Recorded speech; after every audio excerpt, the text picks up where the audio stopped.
यहाँ पर 2 साल के लंबे इंतजार के बाद आज से एक बार फिर स्कूल खुल गए हैं। फिलहाल स्कूल में सिर्फ 10वीं और 12वीं की ही कक्षाएं लगी। इस दौरान कोविड गाइडलाइन का पालन करना सबसे जरूरी और महत्वपूर्ण होगा। ग्रामीण क्षेत्रों में कक्षा 1 से 5 और कक्षा 8वीं के छात्रों के लिए स्कूल खोलने का फैसला ग्राम पंचायतें ले सकती हैं।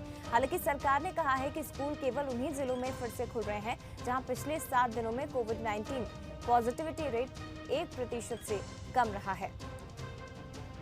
तो छत्तीसगढ़ में आज से 2 अगस्त से सरकारी और निजी स्कूल खुल गए हैं। हालांकि सिर्फ 10वीं और 12वीं की कक्षा ही संचालित की जाएंगी।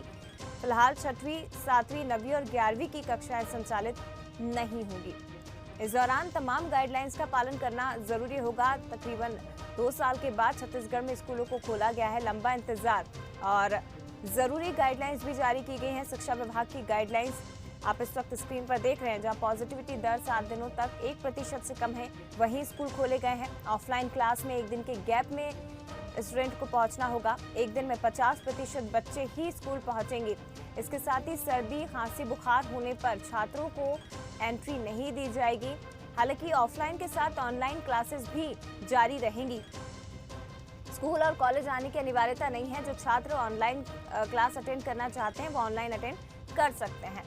कॉलेज में 2 अगस्त से पोस्ट ग्रेजुएट की क्लासेस आज से शुरू होंगी। इसके साथ ही अंडर ग्रेजुएट क्लासेस 15 दिन बाद से शुरू की जाएंगी।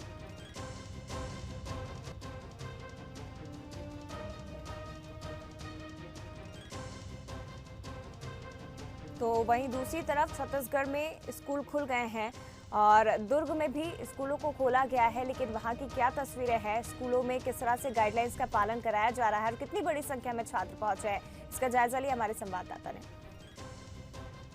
1.5 साल के लंबे अंतराल के बाद आखिरकार आज से राज्य सरकार ने सभी स्कूलों को खोलने के आदेश दे दिए हैं। इस वक्त मैं कन्या स्कूल में खड़ी हूं दुर्ग के, जहां पर आप देख सकते हैं कि किस तरह से आज बच्चों की क्लासेस शुरू हुई है। सबसे पहले आप देख सकते हैं कि देखिए प्रवेश द्वार पर सैनिटाइजर मशीन लगाई गई है। जो शिक्षिका है वो बच्चों को कोरोना गाइडलाइन का किस तरह से पालन किया जाना है ये कह रही है। आपको थोड़ा बताना भी चाहूंगी, देखिए सुनिए किस तरह से मैडम समझा रही है बच्चों को। अलग-अलग ही रहना, सबको एक दूसरे से टच नहीं करना है, मास्क नहीं उतारना है, ठीक है? देखिए आज से अगर मैं बात करूं तो आज से दुर्ग जिले के सभी 1200 शासकीय और 600 के करीब जो प्राइवेट स्कूल हैं वो खुल गए हैं। आज पहली से 5वीं, 8वीं, 10वीं और 12वीं की कक्षाएं शुरू हुई हैं और कोविड गाइडलाइन का पालन करना अनिवार्य किया गया है। आपको मैंने तस्वीरों में दिखाया कि किस तरह से स्कूल के प्रवेश द्वार पर सैनिटाइजर मशीन लगाई गई है और जो शिक्षिकाएं हैं वो बच्चों को कोविड गाइडलाइन का किस तरह से पालन करना है ये बता रही हैं। आपको क्लासरूम में भी लेके जाते हैं। देखिए किस तरह से यहाँ पर क्लासरूम में एक डिस्टेंस मेंटेन करके बच्चों को बिठाया गया है। सभी ने मास्क लगाया है और क्लास में प्रवेश करने के बाद सबसे पहले टीचर जो है उन्होंने बच्चों को यही समझाया कि वे मास्क और सोशल डिस्टेंसिंग जो है वो ज़रूर फॉलो करेंगे और साथ ही साथ अगर उनमें किसी भी तरह से सर्दी खांसी के लक्षण है तो वो स्कूल नहीं आएंगे, ये साफ तौर पर कहा गया। इसके अलावा अगर मैं बात करूँ तो सरकार ने साफ तौर पर कहा है, प्रशासन ने गाइडलाइन जारी करके ये कहा है कि जिन टीचर्स को वैक्सीन नहीं लगी है वो बच्चों को नहीं पढ़ाएंगे। तो कुल मिलाकर सावधानी और सुरक्षा के साथ जो स्कूल खोल दिया गया है। प्रवेश उत्सव आज मनाया गया है, फूलों के साथ स्वागत किया गया है बच्चों का।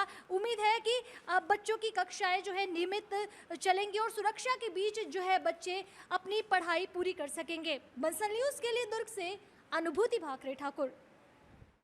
तो दुर्ग के स्कूल की एक तस्वीर आपने देखी है, जहां पर लंबे समय बाद ये छात्र स्कूल पहुंचे तो किस तरह से इनका स्वागत सत्कार किया गया। और हालांकि टीचर्स की तरफ से, शिक्षकों की तरफ से भी बच्चों को तमाम ज़रूरी बातें समझाई जा रही हैं। स्कूलों में सैनिटाइजेशन पहले ही किया गया है, लेकिन जब क्लास खत्म होगी उसके बाद भी यहाँ पर सैनिटाइजेशन किया जाएगा।